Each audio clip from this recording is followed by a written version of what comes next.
কাকরাইলে জাতীয় পার্টি ও গণ অধিকার পরিষদের নেতাকর্মীদের মধ্যে সংঘর্ষে নুরুল হক নূর সহ কয়েকজন আহতের ঘটনায় প্রতিক্রিয়া ব্যক্ত করছে এনসিপি। বাংলা মোটরের রূপায়ণ টাওয়ারে আছেন সহকর্মী সম্রাট আনোয়ার। বিস্তারিত জানতে সরাসরি যুক্ত হচ্ছি তার সঙ্গে। সম্রাট, এনসিপির পক্ষ থেকে কারা সাংবাদিকদের সঙ্গে কথা বলছেন? সামগ্রিকভাবে এনসিপির কার্যালয়ের সামনে এই মুহূর্তে অবস্থা কি?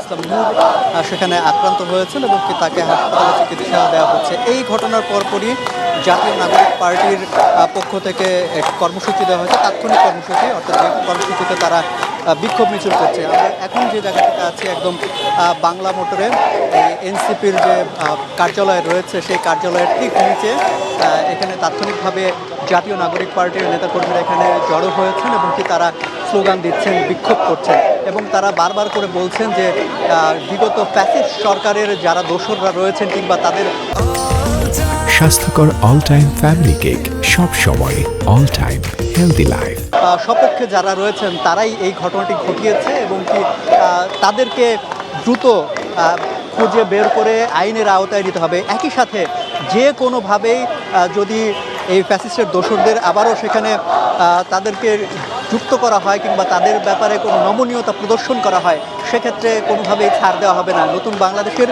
যে প্রেক্ষাপট তৈরি হয়েছে এবং যারাই এই আন্দোলনের সাথে জড়িত ছিলেন তারা কেউই এদেরকে আসলে ছেড়ে কথা বলবেন এবং সেই বিষয়টি এখান থেকে বারবার করে স্লোগান দিয়ে বলা হচ্ছে। এবং এই যে ঘটনাটি ঘটেছে সেটা আসলে কিসের ইঙ্গিত দিচ্ছে, কি ইঙ্গিত দিচ্ছে সেই বিষয়টির কথাও কিন্তু তারা বলছেন যে এই ধরনের কোনো কর্মকাণ্ড তারা মেনে নেবেন না এবং আজকে যে ঘটনাটি ঘটেছে সেটা একদম ন্যাক্কারজনক। তো আসলে যে ঘটনাটি ঘটেছে আপনারা জানেন যে এই ঘটনার পরপরই আমরা দেখেছি যে জাতীয় নাগরিক পার্টি এনসিপির শীর্ষ নেতৃবৃন্দ তারা কিন্তু তাদের প্রতিক্রিয়া জানিয়েছেন ফেসবুকের পোস্টের মাধ্যমে। তারা যেহেতু এখন বাংলাদেশে নেই, তারা চীনে একটি সফরে রয়েছেন এবং সে কারণে দেখছি যে এখানে কেন্দ্রীয় নেতৃবৃন্দ সেভাবে না থাকলেও তাদের সমর্থক যারা রয়েছেন তারা কিন্তু এখানে ইতোমধ্যে জড়ো হয়েছেন। যদিও সংখ্যায় তুলনামূলক কিছুটা কম রয়েছেন এখন, কিন্তু আস্তে আস্তে সেই সংখ্যাটা বাড়ছে। অন্য যে নেতাকর্মী যারা দূরে রয়েছেন, যেহেতু তাৎক্ষণিকভাবে একটি কর্মসূচি দেওয়া হয়েছে সেহেতু তারা এখানে ইতোমধ্যে কিছু কিছু করে চলে এসছেন এবং তারা এখানে সমবেত হচ্ছেন। আমার সহকর্মী যদি দেখায় যে তারা একটি তাৎক্ষণিক ঝটিকা মিছিলের মতো এখানে করবে, প্রতিবাদ মিছিল যেটি তারা বলছেন যে ইতোমধ্যে তারা দাঁড়িয়ে গেছেন এবং কিছুক্ষণের মধ্যে হয়তো তারা এই বিক্ষোভ মিছিলটি এখানে তারা শুরু করবেন। এবং এরপর পরই এখানে আমরা যারা কথা বলেছি, যেসব নেতৃবৃন্দ এখানে উপস্থিত রয়েছেন তাদের সঙ্গে, এবং তারা যেটি জানিয়েছেন যে প্রাথমিক এভাবে তারা যে একটা বিক্ষোভ মিছিলের কথা রয়েছে সেটি ইতিমধ্যে শুরু হবে এবং এরপরই তারা আনুষ্ঠানিকভাবে গণমাধ্যমের কাছে কথা বলবেন এবং তারা আনুষ্ঠানিকভাবে দলের যে অবস্থান, এই যে ঘটনাটি ঘটেছে, সংঘর্ষ যেটি ঘটেছে এবং সেখানে যেখানে গণ অধিকার পরিষদের সভাপতি যে আক্রান্ত হয়েছেন সেই বিষয়ে আসলে দলগতভাবে এনসিপির যে অবস্থান সেটি তারা তুলে ধরবেন এবং স্পষ্ট করে জানাবেন।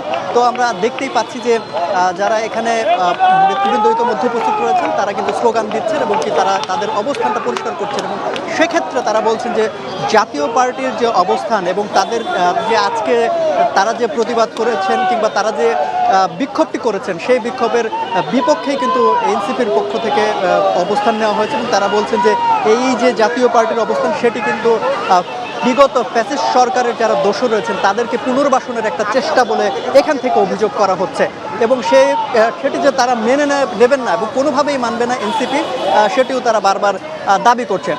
তো আসলে এইখানকার যে পরিস্থিতি সেটি বলা যায় যে এখন পর্যন্ত এখানকার নেতাকর্মীরা উপস্থিত হচ্ছেন আস্তে আস্তে। সেই সংখ্যাটা এখন যদিও কম, কিন্তু পরবর্তীতে তারা বলছেন যে সময়টা 11টায় দেওয়া হয়েছিল, তারা একটি বিক্ষোভ মিছিল যেটি বের করার কথা ছিল সেটি এই যে মানুষজনের উপস্থিতি সেটি আরও যাতে বাড়ে সের জন্য অপেক্ষা করছে এবং আনুষ্ঠানিকভাবে 11:30টার পর আসলে এখান থেকে তারা বিক্ষোভ মিছিলটি শুরু করবে বলে এখান থেকে জানানো হয়েছে।